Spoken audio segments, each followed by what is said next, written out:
Vamos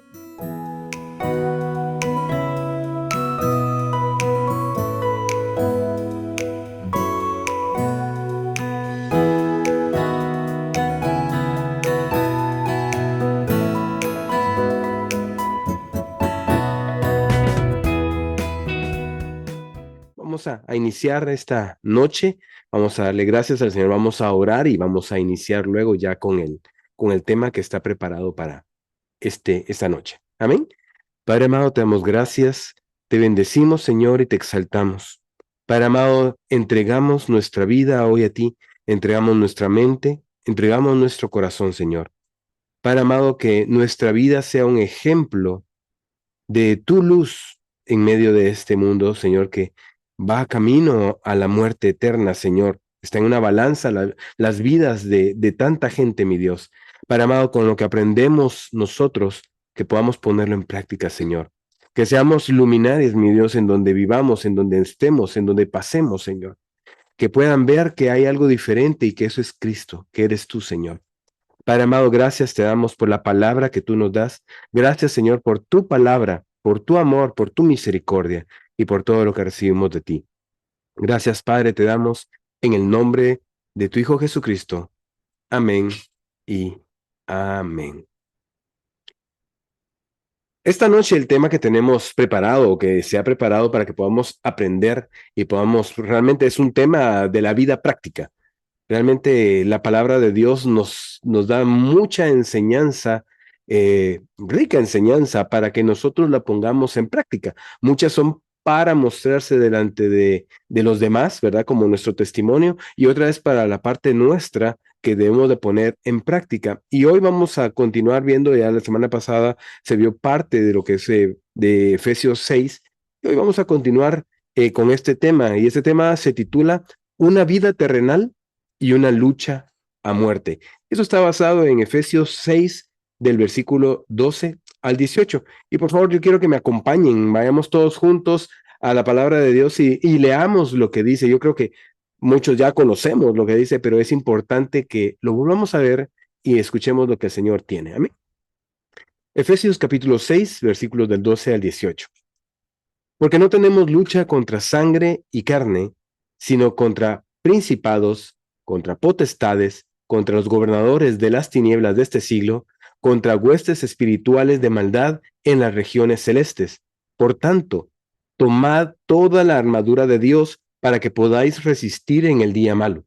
Habiendo acabado esto, estad firmes. Estad pues firmes, ceñidos vuestros lomos con la verdad, y vestidos con la coraza de justicia, y calzados los pies con el apresto del evangelio de la paz. Sobre todo, tomad el escudo de la fe, con que podáis apagar todos los dardos del fuego del maligno, y tomad el yelmo de la salvación y la espada del Espíritu, que es la palabra de Dios, orando en todo tiempo, con toda oración y súplica en el Espíritu, y velando en ello con toda perseverancia y súplica por todos los santos. Amén. Estos versículos los vamos a ir viendo detalladamente durante este tiempo que tenemos de fundamento bíblico, pero es importante que nosotros podamos aprender sobre esto y comprenderlo de mejor manera, porque a veces pues tenemos enseñanzas equivocadas o entendemos de mala manera, ¿verdad? Entonces vamos a dar ya inicio. Y cuando una persona acepta a Cristo, ¿verdad? Como su Señor y su Salvador, esta persona está iniciando un nuevo capítulo en su vida. Todos nosotros ya pasamos por esto y empezamos ese nuevo capítulo en nuestra vida. Se recibe llenura, propósito y esperanza.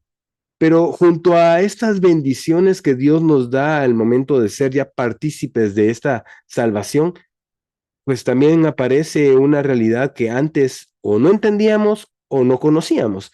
Y es que en la vida cristiana es un campo de batalla, hermanos. Es un campo de batalla y bien lo leímos al inicio, que no es una batalla de carne y sangre, sino que es una batalla espiritual. Toda en nuestra rutina diaria, en lo que es nuestro trabajo, lo que son nuestros estudios, las relaciones que podamos tener, caminamos como cualquiera, o mejor dicho, ¿verdad? Como en una vida normal. ¿sí? O sea, es nuestra vida cotidiana, nuestra rutina diaria. Pero detrás de todo esto se está librando una batalla espiritual que no todos la pueden ver, ¿verdad? La vemos aquellos que ya estamos viviendo en este camino de salvación que el Señor ya nos ha dado. El apóstol Pablo no usa palabras suaves ni metáforas livianas con respecto a esto, ¿verdad? Él habla de una lucha. Él no está hablando de que sí, la vida va a ser suave, va a ser color de rosa, no. Habla de lucha. Habla incluso de una armadura y de enfrentamientos y de enemigos, ¿verdad?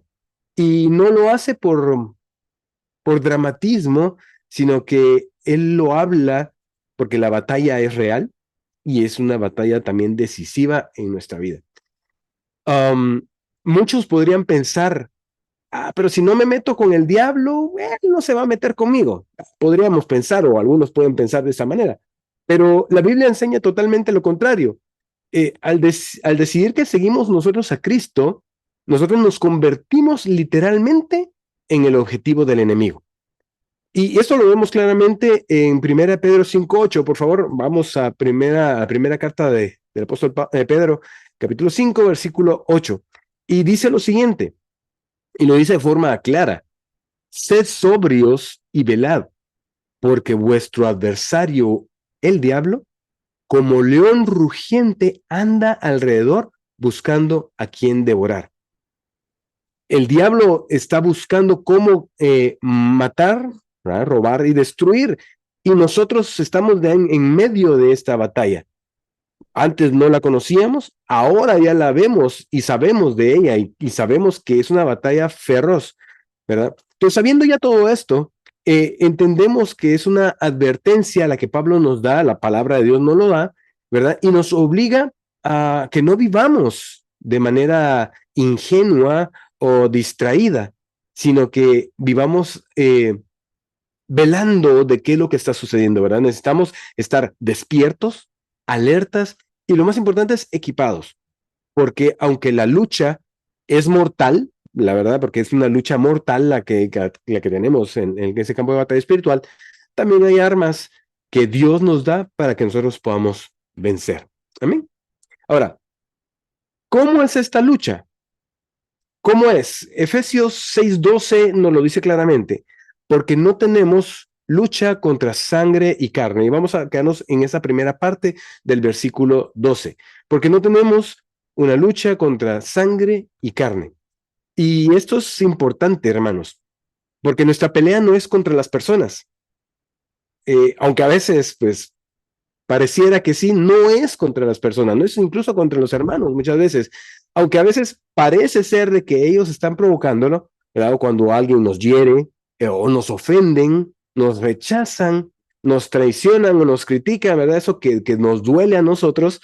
Detrás de todos esos actos hay fuerzas espirituales que están manipulando, engañando y oprimiendo. Entonces, no son las personas, sino que son esas fuerzas espirituales que están detrás que a nosotros nos quieren afectar. Entonces, nuestra lucha no es contra ellos, es contra lo que está detrás, esas fuerzas espirituales. Este versículo, el 12, al inicio del 12, revela que el reino de las tinieblas no es un caos sin estructura, sino que opera con niveles y también tienen autoridad. Así como en el ejército celestial hay distintos rangos, ángeles, arcángeles, serafines, querubines, el enemigo también tiene su propia organización demoníaca. El mundo espiritual, hermanos, es totalmente real. O sea, no podemos decir, o como algunos creen, de que no, que el diablo no existe, que el mal. No, esta lucha espiritual o esta batalla o ese mundo espiritual es real, totalmente real. Y esas criaturas que son invisibles del lado de esa organización demoníaca serían principados, potestades, gobernadores de las tinieblas y huestes malignas. Esto lo que leímos anteriormente en estos versículos de Efesios 6. Y esos son los verdaderos enemigos que tenemos, aparte de nuestra carne. Estamos ahorita viendo aquellos que están en contra de nosotros. Y esos son esos verdaderos enemigos. Y hermano, tú no estás luchando contra la carne, estás luchando contra aquello que está operando detrás de la carne. ¿verdad? Aquel que buscó herirte, traicionarte, rechazarte, todo, es más, no, no es él, no es esa persona, es algo que está detrás. Y esa es nuestra verdadera lucha. Y es lo que nosotros tenemos que tener muy claro. Ahora, seguimos con el versículo 12. Ya que vimos que no es contra carne y sangre, sino contra principados, contra potestades, contra los gobernadores de las tinieblas de este siglo y contra huestes espirituales de maldad en las regiones celestes. Pero esto, ¿qué es? Algunos dirán, bueno, para mí pareciera que todos son lo mismo, pero no.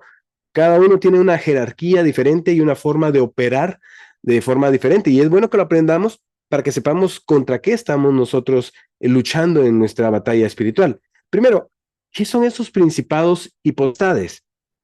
La palabra principados en el griego es archai, y esto se refiere a una jefatura o a jefaturas o autoridades que gobiernan sobre un territorio o un área determinada. Esos son los principados. ¿Sí? Están gobernando sobre un territorio o un área determinada. Me recuerdo yo hace mucho tiempo, yo viví en Amatitlán y muchos de los pastores del lado de Amatitlán hablaban que había un principado sobre Amatitlán, un mantonero, en un momento pues lo comentaron y se notaba mucho por la envidia que había y esa lucha entre las mismas personas y en el mismo poblado. Como un ejemplo, ¿verdad?, de lo que son estos principados. Ahora las potestades, que es exousiai, habla de poderes con derecho de dominio o influencia sobre esos mismos o sobre otros lugares. ¿Cómo podemos ver esto? ¿Qué ejemplos tenemos? Vamos a ir rápidamente viendo en el libro de Daniel 10:13, por ejemplo. Ahí no lo vamos a leer, solo voy a hablar sobre lo que habla. Eh, Habla de un espíritu maligno llamado el príncipe de Persia. Este influía sobre un imperio entero y estaba retrasando el mensaje de Dios. ¿Se recuerdan cuando Daniel estuvo orando, clamando a Dios y el mensaje no llegó? Porque había un principado, ese príncipe de Persia, que estaba deteniendo el mensaje de respuesta de Dios hacia Daniel. También en ese mismo capítulo, solo que en el versículo 20, también se menciona el príncipe de Grecia, mostrando que hay entidades espirituales asignadas a naciones específicas, ¿verdad? Es lo que nos habla el libro de Daniel.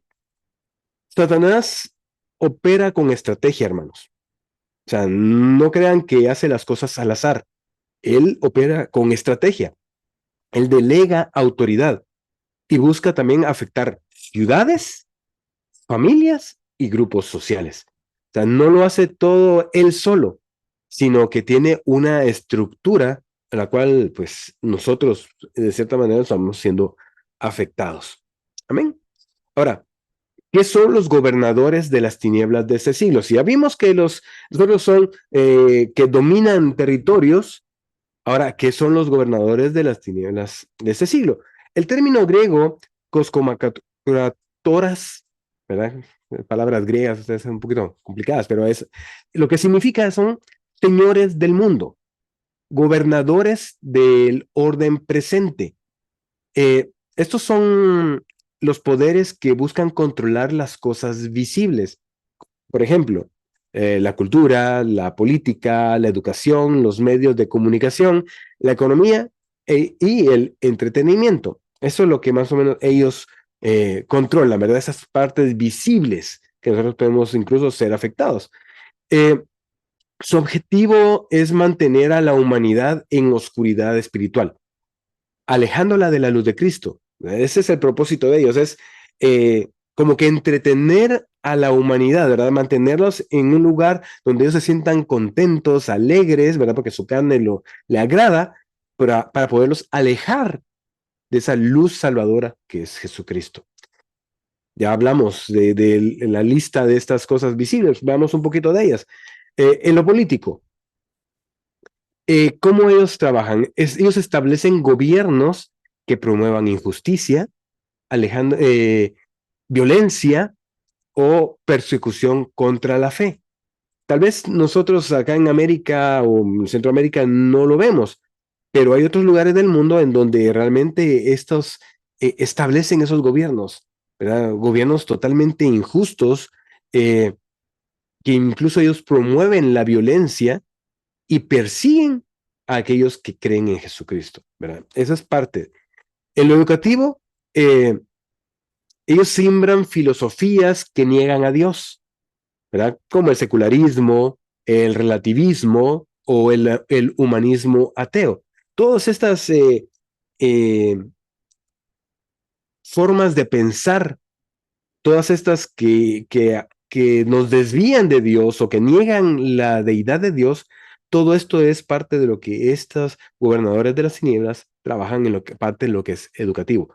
Lo vemos en las escuelas, lo vemos en las universidades, o sea, ya no se habla en algunos momentos, incluso hay lugares en donde es prohibido hablar de la Biblia, a los maestros les prohíben, solo se tienen que guiar por lo que habla su pensum y que muchas de esas cosas niegan a Dios.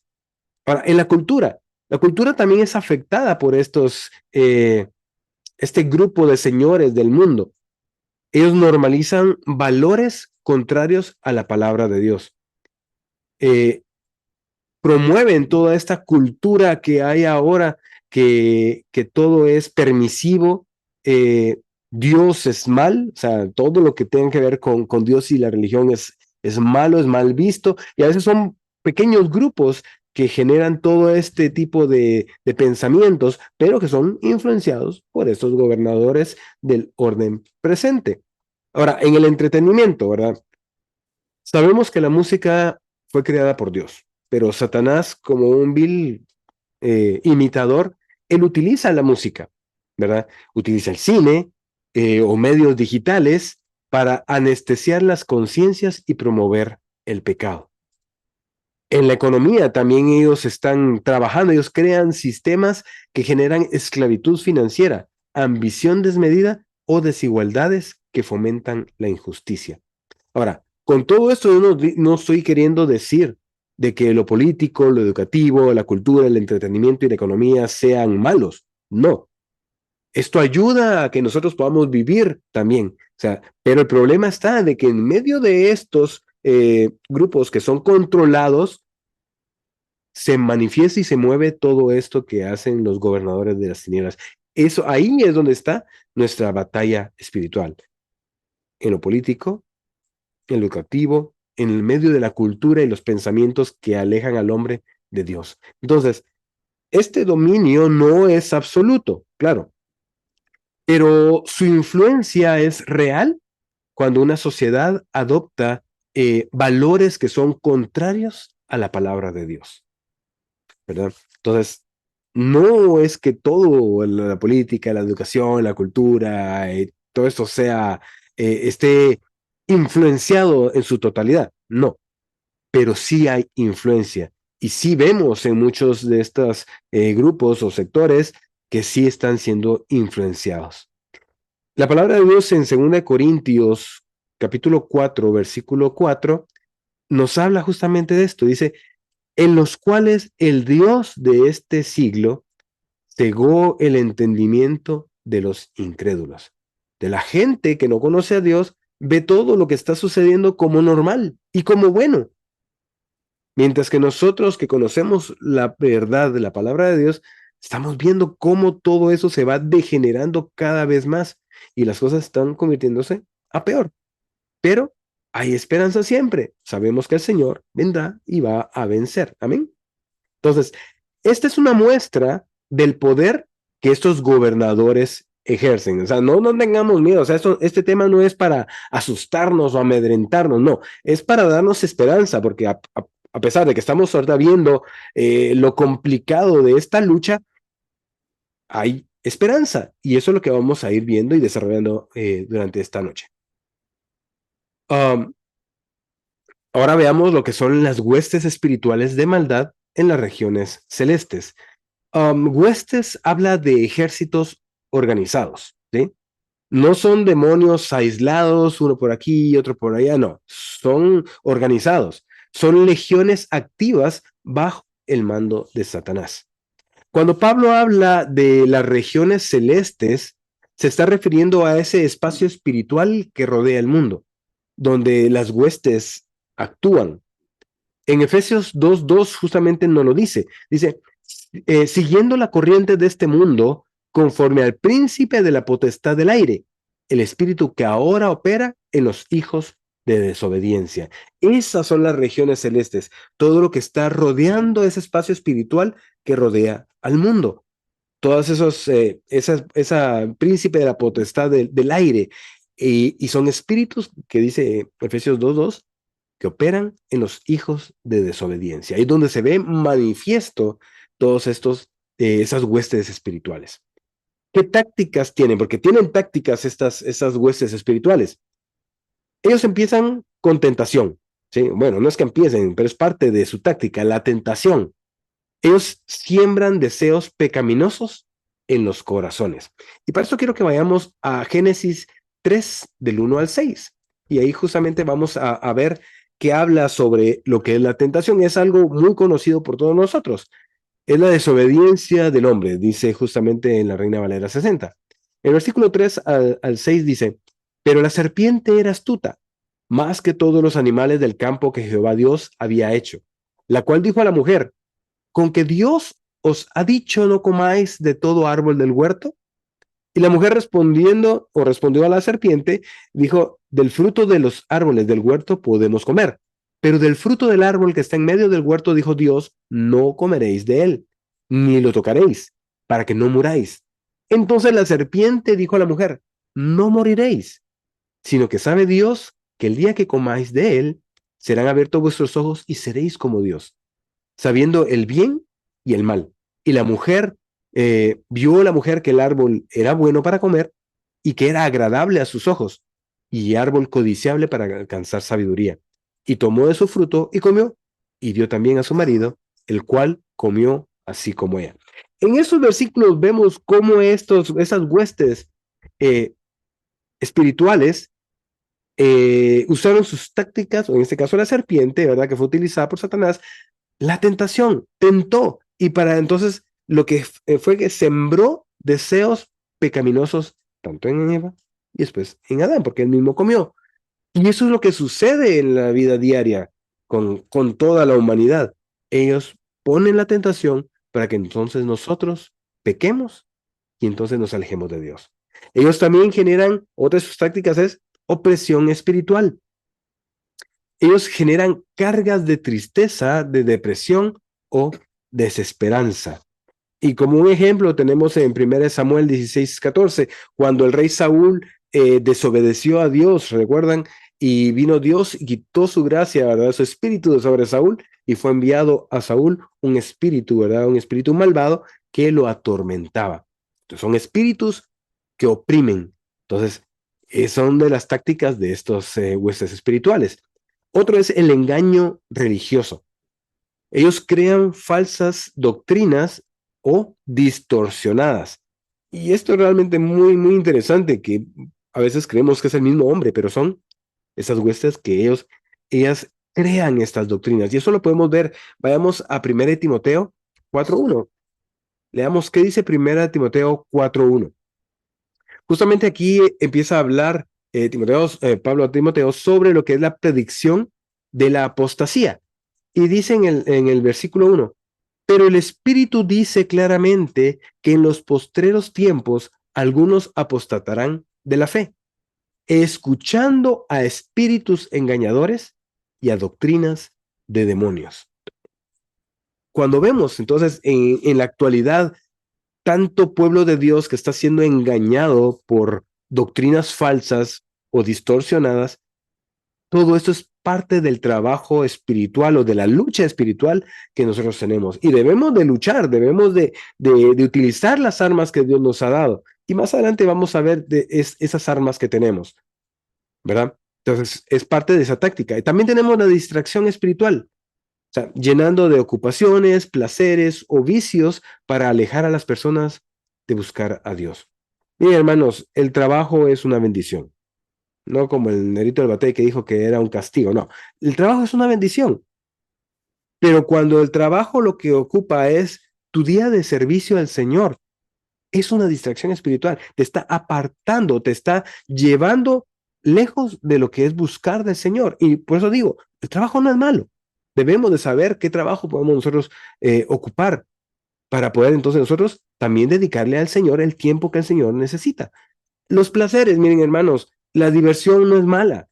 O sea, podemos hacer muchas cosas que nos distraigan, pero cuando estas cosas nos apartan de Dios, nos distraen de Dios y ponemos nuestro corazón y todo nuestro enfoque en esas cosas, entonces estamos cayendo justamente en las tácticas de estas huestes espirituales.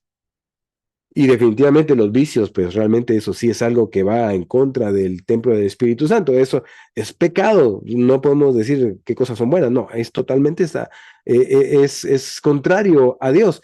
Y eso aleja entonces a las personas de la búsqueda de Dios. Hermanos, nuestro corazón es perverso, dice la palabra.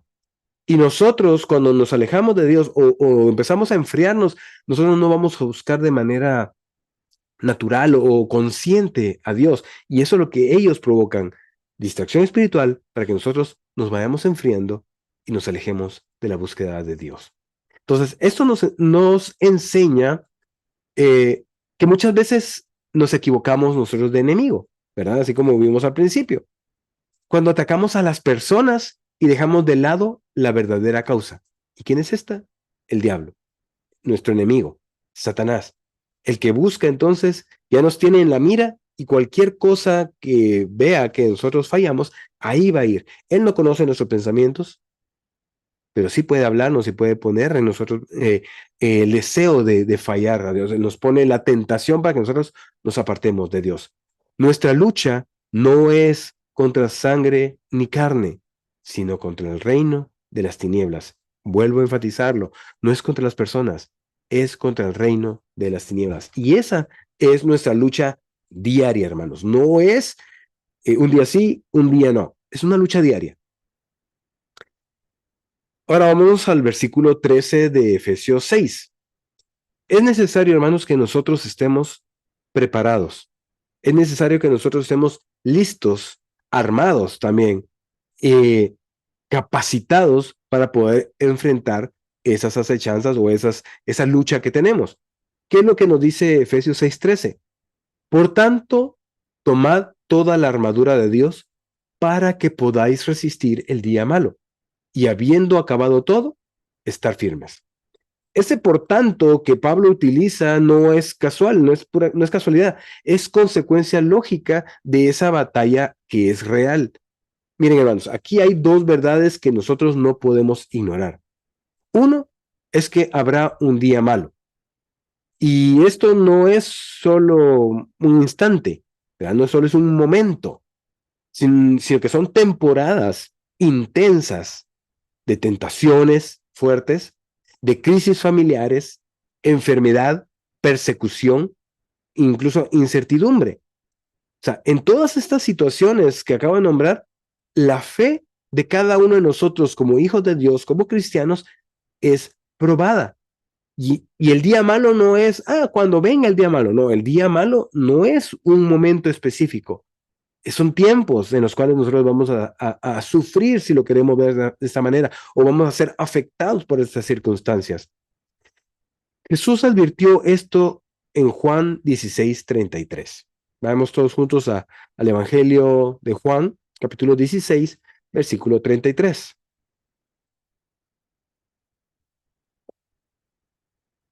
Jesús dijo, en el mundo tendréis aflicción, pero confiad, yo he vencido al mundo.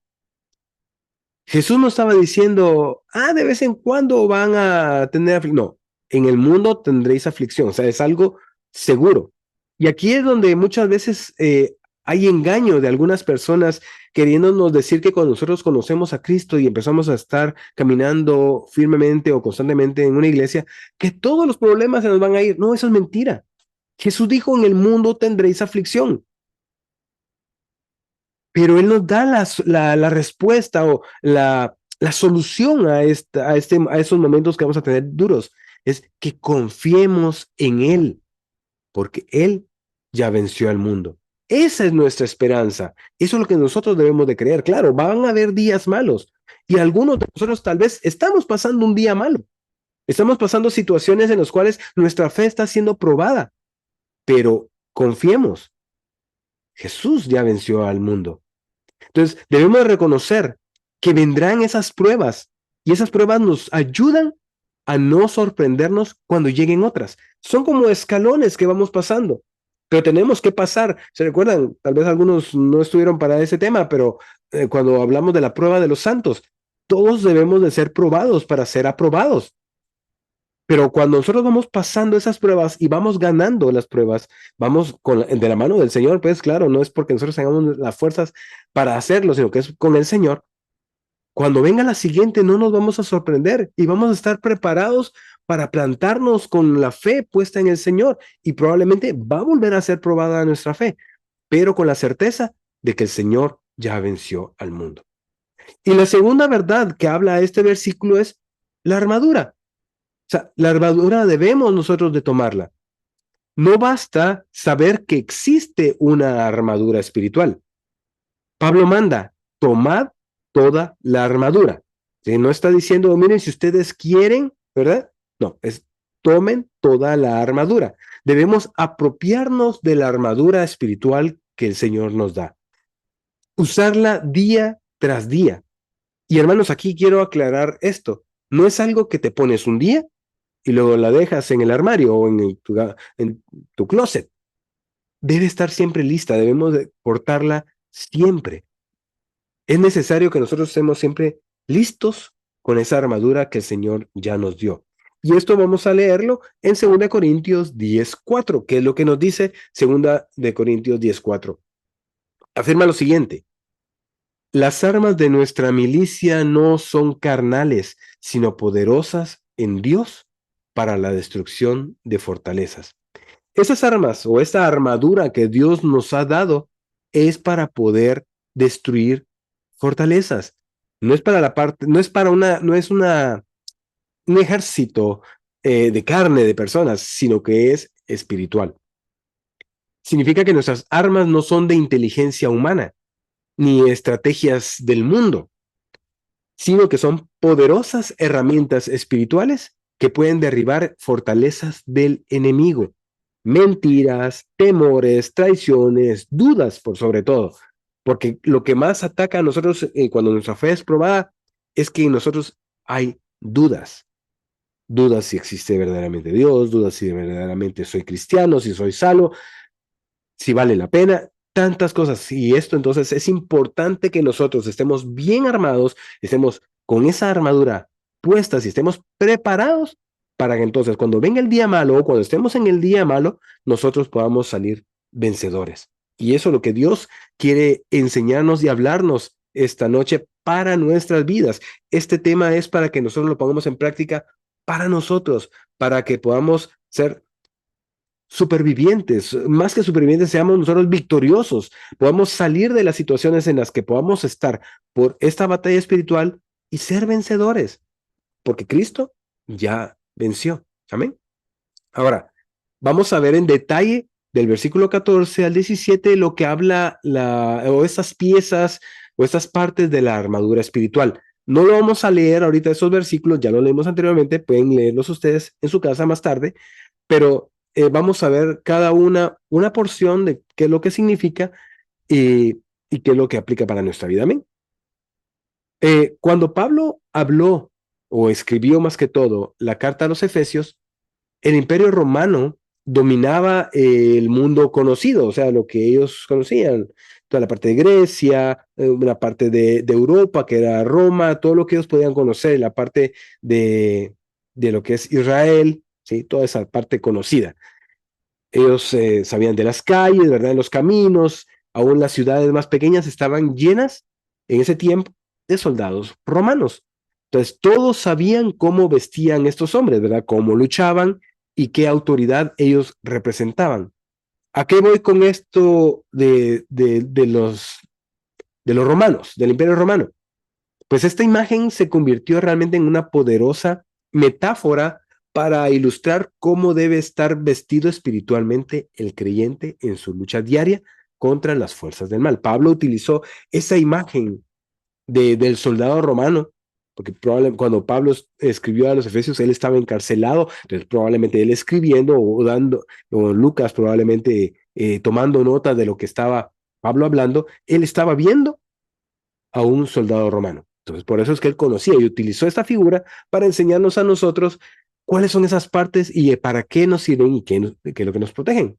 Entonces, cada parte del equipo militar romano era conocido por su eficiencia y su resistencia. Y entonces Pablo la transforma en un símbolo espiritual para el creyente, ¿verdad? Para el creyente que pelea, ¿verdad? No con armas físicas, sino con armas de Dios. Entonces, para eso vamos a ir viendo cada uno de estos elementos que conforman esa armadura espiritual que nos habla Efesios 6. Amén. Primero, nos habla sobre el cinturón o ceñidos el cinto, ¿verdad? De la verdad. El soldado romano usaba un cinturón que sostenía todas las demás piezas de la armadura. Sin este cinturón, ¿verdad? Todo quedaba flojo y desordenado y probablemente se caía. Entonces, el cinturón era necesario, era indispensable para todo el equipamiento del soldado romano. Y esa es la verdad para nosotros. La verdad de Dios es lo que sostiene nuestra vida cristiana. Nada más que la verdad de Dios, y la verdad de Dios está en la palabra. Esa es la verdad, y Cristo es la verdad. El diablo es parte de mentira, perdón, es padre de mentira. Y eso nos habla en Juan 8:44. Y él siempre busca engañarnos. ¿Qué es lo que dice Juan 8:44? Dice, Jesús hablándole a los fariseos de ese tiempo, ¿verdad? Vosotros sois de vuestro padre el diablo, y los deseos de vuestro padre queréis hacer. Él ha sido homicida desde el principio y no ha permanecido en la verdad, porque no hay verdad en él.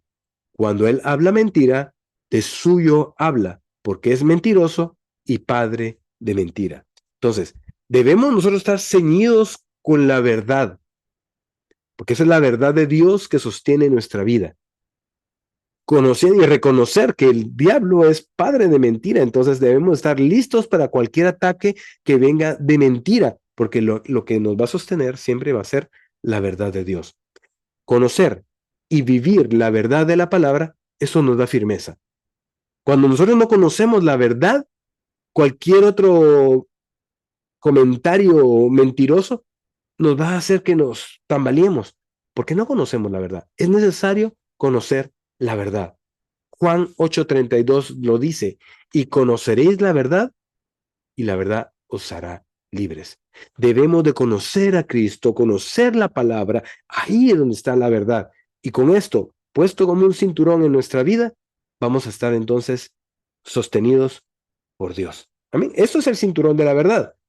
Sigamos con el resto de la armadura. También nos habla de una coraza de justicia. La coraza, esto lo que hacía era proteger el corazón, ¿verdad? Y órganos vitales. Para cualquier ataque, entonces nos protege nuestro corazón. Eh, en Cristo nosotros hemos sido justificados por fe. Habla de una coraza de justicia. Y Jesús nos ha justificado nosotros por fe. En Romanos 8:51 justamente lo dice. Justificados, pues, por la fe, tenemos paz para con Dios por medio de nuestro Señor Jesucristo. Habla de esa justificación por la fe. Entonces, cuando nosotros estamos justificados por la fe, nos protege, ¿verdad? Como una coraza. Esta justicia nos protege de la condenación, ¿verdad? De la culpa y de las acusaciones del enemigo. Ahora no hemos llegado a nuestra mente, estamos hablando de nuestro corazón, ¿verdad? Cuando nosotros estar seguros y protegidos por Dios, por medio de esa justificación, en que en nosotros no hay condenación. Cuando nosotros ya hemos sido hijos, no hay condenación en nosotros. La culpa no nos puede atacar. Entonces, cuando nosotros padecemos de culpas, y para todos nosotros somos los culpables, hermanos, es porque nosotros no estamos usando, no estamos portando la armadura de Dios. Esa coraza de justicia que cubre nuestros órganos vitales, nuestro corazón, no está. Y entonces nosotros vivimos con culpa. Y entonces toda acusación del enemigo va al blanco y de una vez nos bota. Entonces al mismo tiempo debemos de vivir una justicia práctica, ¿verdad? Y eso guarda nuestro corazón del pecado. Debemos de vivir bajo la justicia de Dios. Debemos de ser justos. Debemos de hacer lo justo, obrar en justicia, para que entonces nuestro corazón esté guardado del pecado. En Proverbios 4:23 nos dice la palabra, sobre toda cosa guardada, guarda tu corazón, porque de él mana la vida. ¿Qué hace esta coraza de justicia? Guardar nuestro corazón, guardar nuestra vida. Amén. Ahora, el calzado del Evangelio de la paz. Un soldado sin un buen calzado no podía marchar ni resistir un terreno difícil. Recordemos que en ese tiempo pues no habían carreteras asfaltadas, no habían caminos bonitos, no, eran terrenos difíciles. Entonces necesitaban un buen calzado, tenían unas buenas sandalias que cubrieran sus pies, pero iban amarradas a sus tobillos y que esto iba a proteger la planta de su pie y van a poder avanzar y resistir. El Evangelio nos da firmeza en nuestra vida cristiana. Cuando habla del calzado del Evangelio de la paz, habla de ese Evangelio que nos sostiene, nos da firmeza y que cada día de nuestra vida nosotros vamos a estar firmes para cualquier acechanza del enemigo. También esta nos impulsa a llevar el mensaje de paz a los demás. Nosotros debemos ser portadores del Evangelio y llevarlo a los que están deseosos de algo para sus vidas, así como nosotros estuvimos un día. Un cristiano que no anuncia el Evangelio es como un soldado descalzo, o sea, no tiene estabilidad. Necesitamos nosotros ir y llevar, anunciar las buenas nuevas de salvación. Y eso es lo que nos da a nosotros ese calzado del Evangelio de la paz. En Romanos 10:15 dice, cuán hermosos son los pies de los que anuncian la paz. Amén. Continuemos ahora con el escudo de la fe. El escudo de la fe no era un escudo pequeño. O sea, según realmente lo que se conoce de historia con los soldados romanos, era un escudo grande, de casi 1 metro de altura, ¿verdad? Capaz de cubrir casi a un soldado entero. Tal vez algunos, nosotros somos chaparritos, pues cabal nos quedaba un escudo de esos. Pero era un escudo grande, cubría realmente la mayor parte del cuerpo del soldado. Y con él se apagaban las flechas encendidas del enemigo. Cuando los atacaban con el escudo, ellos se protegían y esas flechas ya no llegaban a él, quedaban en el escudo. Muchas veces nosotros somos atacados, son dardos del enemigo que van hacia nosotros, hacia nuestra mente, o hacia nuestro corazón. Y si nosotros no estamos protegidos con el escudo de la fe, esos dardos van a llegar a nosotros. Si no tenemos el escudo, probablemente ni siquiera tenemos también la coraza. Entonces debemos nosotros estar bien armados y eso es lo que nos ayuda el escudo. La fe nos protege de las dudas, de los temores, de las tentaciones y de las acusaciones. Hermanos, si usted vive temeroso, es porque le falta fe, que la fe nos protege de esto. Si usted vive siempre bajo tentaciones, es porque también usted no está buscando la fe en Dios. Sin fe, el cristiano queda vulnerable. La fe es el arma que nosotros tenemos para estar protegidos. Dios nos protege por medio de la fe. Hebreos 11:1 nos dice, la fe es la certeza de lo que se espera, la convicción de lo que no se ve. Eso es la fe. La fe, pues estamos seguros, ¿verdad?, de que vamos a recibir algo. Entonces estamos convencidos, eso aún no se ve. ¿Y qué es? Estar con nuestro Señor. Y entonces el escudo de la fe nos protege de esas flechas incendiarias que el enemigo pueda estarnos lanzando día a día en nuestra batalla espiritual. Ahora, el yelmo de salvación, esto pues es un casco, ¿verdad? Protege la cabeza. Nuestra mente es el campo de batalla mucho más fuerte, ¿verdad? Nuestra mente todo el día puede estar agobiada por situaciones y hay una batalla espiritual en nuestra mente y es fuerte. El enemigo ataca con pensamientos de desánimo, confusión, miedo y condenación. Él no se puede meter en nuestra cabeza, pero sí nos ataca con ese tipo de pensamientos. Y el yelmo entonces nos recuerda que nuestra salvación está segura en Cristo, que es el yelmo de salvación. Y entonces nuestra seguridad está en Cristo, entonces está en nuestra mente. Entonces nosotros constantemente debemos de creer de que nuestra salvación está segura. ¿En quién? En Cristo Jesús. Primera de Tesalonicenses 5:8. Vestidos con la esperanza de salvación como yelmo. ¿Le dan cuenta? O sea, no solo en Efesios utiliza Pablo toda esta terminología o parte de una equipación militar. Lo da en diferentes lugares para entonces nosotros estar más seguros de que la palabra es veraz, que la palabra de Dios es la verdad. Amén. Y terminamos con el último elemento de esta armadura espiritual. Y esta es la espada del espíritu. Si nosotros vemos todas estas partes, todas son defensivas, ¿sí? El cinto eh, de la verdad es defensivo.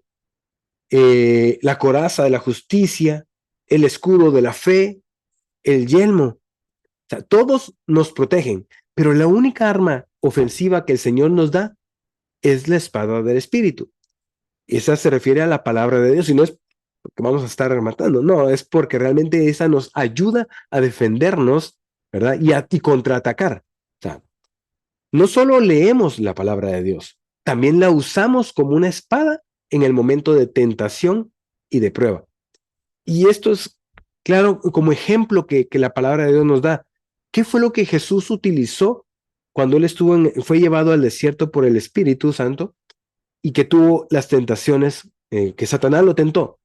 Él utilizó la palabra de Dios. Él utilizó la espada como un arma. Y nosotros entonces debemos siempre tener la palabra de Dios en nuestra mente. Por eso es necesario que la leamos. Por eso es necesario que la escuchemos para poderla vivir. Porque en momentos de dificultad es cuando la palabra de Dios nos va a dar fortaleza y va a ser un arma ofensiva contra las tentaciones. Porque vamos a recordar lo que la palabra de Dios dice y eso nos va a ayudar a nosotros para salir librado de cualquier momento de tentación y de prueba. En Hebreos 4:12 nos dice, la palabra de Dios es viva y eficaz y más cortante que toda espada de dos filos. La palabra de Dios, la espada del Espíritu, es la única arma ofensiva que tenemos para poder estar listos en cualquier momento de prueba, hermanos. Amén. Y aquí terminamos con las piezas de la armadura espiritual, que es necesario que tengamos. La tenemos que tener puesta siempre para poder resistir el día malo.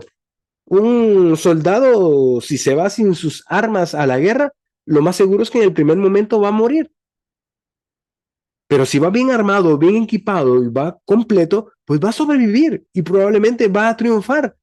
Pero así somos nosotros. Debemos de estar siempre con la armadura espiritual que Dios nos da para poder resistir ese día malo, para poder entonces ser protegidos por Dios. Ahora, el versículo 18 de Efesios 6 habla sobre la fuerza de la oración. Ya la semana pasada, pues nuestro hermano Ramiro ya nos enseñó parte de todo lo que es la oración. Entonces no voy a entrar yo tan a detalle, pero sí vamos a hablar un poco sobre esto. ¿Qué es lo que nos dice Efesios 6:18? Orando en todo tiempo, con toda oración y súplica en el Espíritu, y velando en ello con toda perseverancia y súplica por todos los santos. La oración no es un accesorio, hermanos. No es algo que nos quitemos o que nos pongamos o que dejemos de usar. No es un accesorio. Esa es como la atmósfera que sostiene toda la armadura. Si nosotros no oramos, nuestra armadura no está completa o no se sostiene, porque debemos de estar comunicados con el Señor, debemos de escuchar la voluntad de Dios. La oración es necesaria, no es un accesorio. Pablo nos dice orando en todo tiempo, con toda oración y súplica en el Espíritu. ¿Qué significa orar en todo tiempo? Significa vivir en constante comunión con Dios. ¿Sí? Orad sin cesar, también nos dice la palabra, ¿verdad? Es orar constantemente. Que lo que esté en nuestra mente siempre sea una comunicación con Dios, hablar con Dios. Claro, esto no quita los tiempos de oración que nosotros debemos de tener. Pero el vivir o el orar en todo tiempo es constantemente orando, pensando en comunión con Dios. Cuando habla de orar en el Espíritu, significa dejar que sea el Espíritu Santo quien guíe nuestras oraciones. Y es bastante notorio a veces cuando queremos orar y no estamos pidiendo la guianza del Espíritu Santo, se nos acaban las palabras. Ya no sabemos qué orar, no sabemos qué decir. Y amén, hasta ahí terminó, ni un minuto probablemente. Pero cuando nosotros entregamos ese tiempo y oramos en el Espíritu, entonces el Espíritu Santo nos guía en nuestra oración. Y entonces empezamos a fluir y a orar. Ya no solo pedimos por nosotros, no solamente damos gracias, no solamente le alabamos y empezamos a interceder incluso. Entonces cuando oramos en el Espíritu. Ahora, la oración no solo es defensa, ¿verdad? También es ataque, ¿verdad? Porque abre camino, rompe cadenas y cambia ambientes. Es común, a veces ha sucedido que empieza el servicio dominical y empieza a haber una opresión, algo está, no deja fluir. ¿Y qué sucede? Empieza a orar. Si empezamos a orar y empieza como una guerra espiritual, orando para romper cualquier tipo de cadenas o cualquier opresión, ¿verdad? Y el ambiente cambia, porque se ve afectado por la oración de los justos, por la oración que nosotros, por la fe que tenemos en el momento en que oramos. Amén. Filipenses 4:6, ¿qué nos dice? Por nada estéis afanosos, sino sean conocidas vuestras peticiones delante de Dios. Hermanos, que el afán no nos gobierne, ¿sí? Que el afán no nos gobierne, sino que nosotros estemos presentes en oración, constantes en oración, porque Dios conoce nuestras peticiones.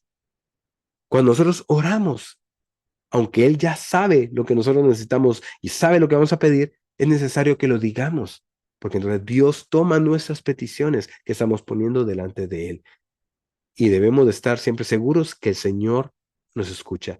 Dice la palabra que el Señor atiende al humilde, que escucha, ¿verdad? Se acerca a escuchar al humilde, pero tiene de lejos al altivo. Entonces es necesario que nosotros humildes lleguemos delante del Señor, no altivos, porque el Señor nos va a hacer a un lado, nos va a rechazar. Mejor lleguemos humildes delante del Señor para que entonces nuestras peticiones sean conocidas por Él.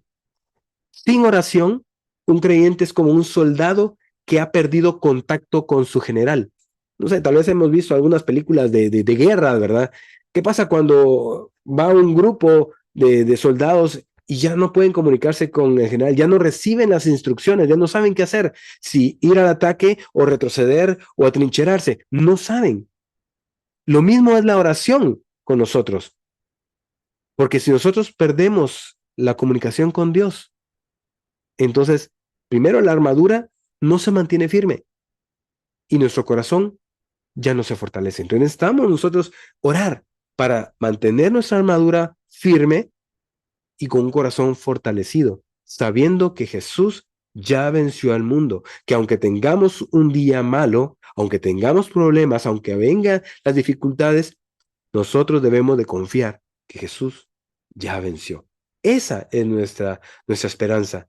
Nosotros no vamos a la guerra para vencer, ya la victoria fue dada, ya Jesús venció. Amén. La lucha a muerte es real, pero hay una victoria que es segura para cada uno de nosotros.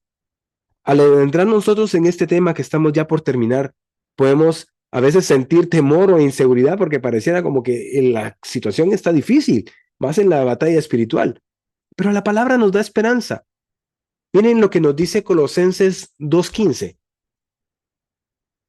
Y a vosotros, estando muertos en pecados y en la incircuncisión de vuestra carne, os dio vida juntamente con él, perdonándoos todos los pecados, anulando el acta de los decretos que había en contra de nosotros, que nos era contraria, quitándola de en medio y clavándola en la cruz. Y escuchemos esta parte. Despojando a los principados y a las potestades, los exhibió públicamente. Y aquí viene esa esperanza que tenemos todos, triunfando sobre ellos en la cruz. Cristo ya venció en la cruz, hermanos. Ahorita solamente es una batalla que tenemos que librar, pero la victoria ya está. Nosotros solamente debemos confiar en Jesucristo, que Él ya venció y venció en esa cruz del Calvario, por usted y por mí. Cristo ya venció. Hermanos, no peleemos para lograr la victoria. Peleemos desde la victoria que Cristo ya consiguió. Eso es lo que debemos de hacer. No pelear por la victoria. Peleemos desde la victoria que Cristo ya consiguió. Nuestra misión es mantenernos firmes y resistir hasta el final. Esa es nuestra misión. Mantenernos firmes. Firmes en lo que creemos, firmes en el Señor, firmes en nuestro llamado y resistir hasta el final. Romanos 8:37 nos dice, y lo resume de esta manera: somos más que vencedores por medio de aquel que nos amó. ¿Quién nos amó? Cristo Jesús. Entonces somos más que vencedores por Él, por medio de Él. Amén. Y para ir concluyendo, aunque nosotros vivamos una vida terrenal, trabajo, relaciones interpersonales, tareas cotidianas, hay una realidad invisible y que es muy poderosa: la batalla espiritual. Satanás y sus huestes no descansan, hermanos. Están todos los días, cada momento, viendo a quién atacan. Anda como león rugiente viendo a quién devorar. Y ellos quieren debilitar la fe que hay en nosotros. Quieren destruir vidas y quieren detener el avance del reino. Pero ellos están perdidos porque Jesús ya venció. Pero no estamos desarmados, ¿sí? Ya vimos. Dios nos ha dado una armadura completa, ¿verdad? La verdad, la justicia, el evangelio de paz, la fe, la salvación y la palabra y la oración. No podemos tener solamente una parte de la armadura. O la tenemos toda o no tenemos armadura. El llamado al final es firme, ¿sí? Estad firmes, hermanos. Todos debemos de estar firmes. No retrocedamos. No dejemos espacios sin protección. Vivamos conscientes de la batalla que existe, pero debemos de estar armados y seguros en Cristo, sabiendo que nuestra victoria final ya está asegurada. Amén. Oremos. Entreguémosle ese tiempo al Señor. Padre amado, te damos gracias. Gracias, Señor, por la victoria que tú ya nos has dado, Señor. Padre amado, hoy entendemos mejor cómo es este ámbito espiritual y la batalla en la cual nosotros estamos hoy en día. Padre amado, te pedimos que en el día de la prueba, el día malo, Señor, tú estés con nosotros fortaleciéndonos, Padre. Que en nosotros esté la seguridad, la certeza. Debemos de confiar en que tú ya has vencido y nosotros solo debemos de mantenernos firmes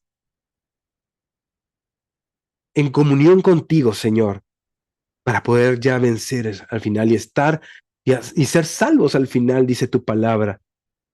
Padre amado, te damos gracias esta noche por las armas, las herramientas que tú nos das para podernos proteger en ese día malo.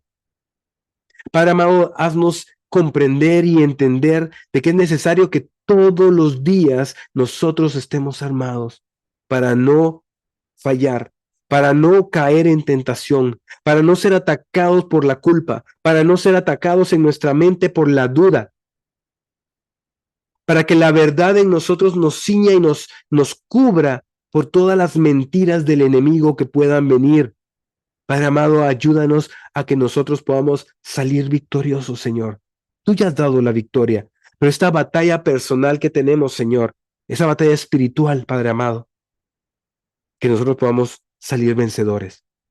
Pero principal, Señor, también, te pedimos, Señor, de que tú nos ayudes a entender, a comprender de que no es con las personas con las que debemos de batallar.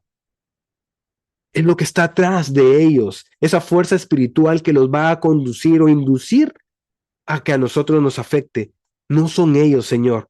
En nosotros pon misericordia y amor con estas personas, pero sí que podamos tener la convicción y ser firmes en que a quienes debemos de tener en nuestro enemigo principal es Satanás y sus huestes. Padre amado, que nosotros podamos verte a ti, que podamos alzar nuestra mirada y verte a ti, Señor Jesús. que nuestros ojos estén puestos en Jesús, el autor. Sí. Padre amado, gracias te damos. Gracias te damos esta noche por tu misericordia y tu bondad. Gracias por tu palabra, Señor. Te pedimos que nos guardes en todo momento y nos libres del mal, Señor. Gracias, Padre, en el nombre de Jesús. Amén y amén.